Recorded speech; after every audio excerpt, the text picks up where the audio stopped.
Welcome my people and thanks for stopping by. I'm Willing Abba, your presenter for this very channel. Good morning, good afternoon, good evening depending from where you're watching. Heading to the news of today, which says Anambra poll, no arrangement for inmates to vote, NCOS. The Nigerian Correctional Service has debunked a report claiming that arrangement has been made for inmates to vote in Saturday's governorship election in Anambra State. The NCOS spokesman Francis therefore urged Nigerians to dismiss the report credited to one Emma Powerful, the spokesperson of the proscribed indigenous people of Biafra. Francis, in a statement on Friday titled "IPOB is fraudulent, no arrangement for inmates to vote in Anambra election," described the IPOB claims as puerile and fraudulent. He said the attention of the management of Nigerian Correctional Service has been drawn to a publication in one of the national dailies of November 4th, 2021, alleging that inmates are being mobilized to compromise the credibility of governorship elections slated for November 6, 2021 in Anambra State. The statement credited to one Emma Powerful, the Director of Media and Publicity of the proscribed indigenous people of Biafra, further alleged that inmates have been mobilized from several correctional centers in the southeast to vote in the said election. This statement is puerile and has no iota of truth.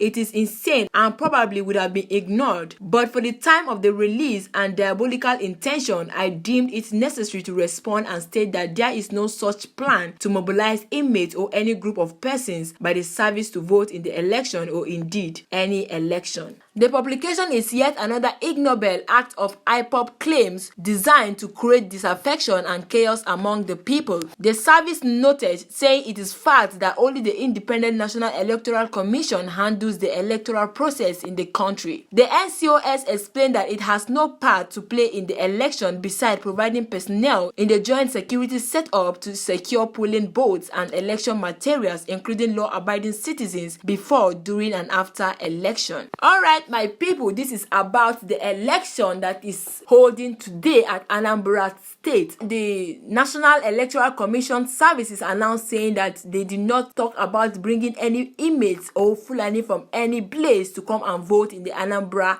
election. So we don't know what to believe anymore. We don't know whether it's the truth or what they are saying is just a bunch of lies. But today is the main D-Day. This is the election day. Well, we are awaiting to see who will go and do the elections. Maybe it's because of the IPOB members when they say they are now fully ready to go out and vote for their candidate. That's why the INEC announced saying they do not agree with anybody or any Nigerian correctional centers to bring out inmates for them to vote. We can't say anything for now because in the next 1 hour we'll be bringing details of what will happen in the Anambra poll and how the election will be going out smoothly, or if there's any issues we will let you know. Well, we don't know your thoughts and opinion about what is happening, about what they said, because the Nigerian Correctional Service said they did not arrange with anybody to bring out inmates. You can share it with us on the comment section below while we move to the other news. Well, moving to the other news, which is declare bandits terrorists under 24 hours.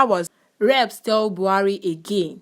The House of Representatives Committee on Army has urged the President, Major General Muhammadu Buhari, to declare bandits terrorists to enable the Nigerian Armed Forces to fully clamp down on them. The chairman of the committee, Abdulrazak, made the call when the Chief of Army Staff, Lieutenant General Farouk Yahaya, appeared before the committee to defend the budget proposed for 2022 in Abuja on Friday. It was the second time the committee was urging Buhari to take the action within 24 hours. The House had on September 30, 2021, a day after the Senate passed the resolution, asked Buhari to designate bandits who have dominated the Northwest and part of the North Central geopolitical zones and their sponsors as terrorists. The lawmakers made the demand when the Training and Doctrine Command of the Nigerian Army in Niger State came for budget defense earlier on Thursday. In his welcome address on Friday, Abdulrazak said, "My committee members have said I should repeat what I said yesterday, that they are a training constitution and we charge them to train more on terrorism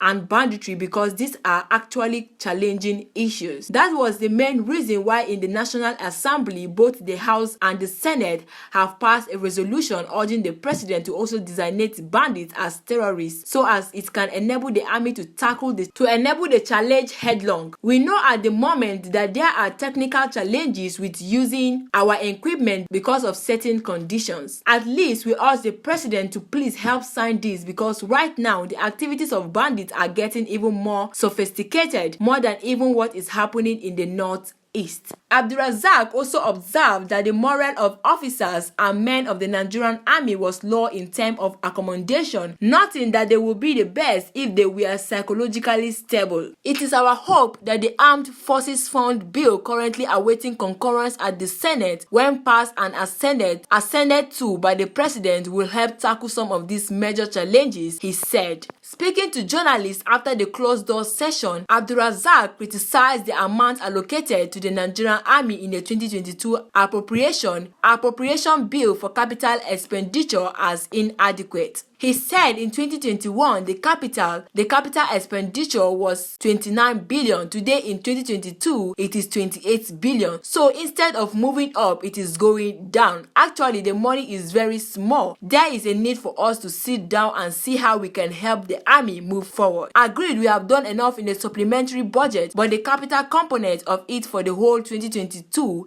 is 28 billion. We can't do much with the money. Abdulrazak added, another challenge we are faced with is that even if we have 100% of the money on the ground, you have to place an order. Army equipment is not something you buy over the shelf. Even when you place an order for Tucanos, it took you how many years to get here? If you budget this year and you go and inspect certain things, you will not see them immediately, because they come based on timing and is allowed. Earlier, before the closed door session, Yahaya, who noted that it was his first time of officially defending the Nigerian Army's budget before the committee, said the last 2 years had indeed been challenging, especially due to the coronavirus pandemic. The COAS said while the Nigerian Army proposed a budget of about 710 billion for 2022, the Federal Ministry of Finance budget and National Planning's budget ceiling reduced it to total of 579 billion. Alright, my people, that is it for the news. Well, I think bandits will not go ahead and declare themselves terrorists, because it is surely showing that they are working together,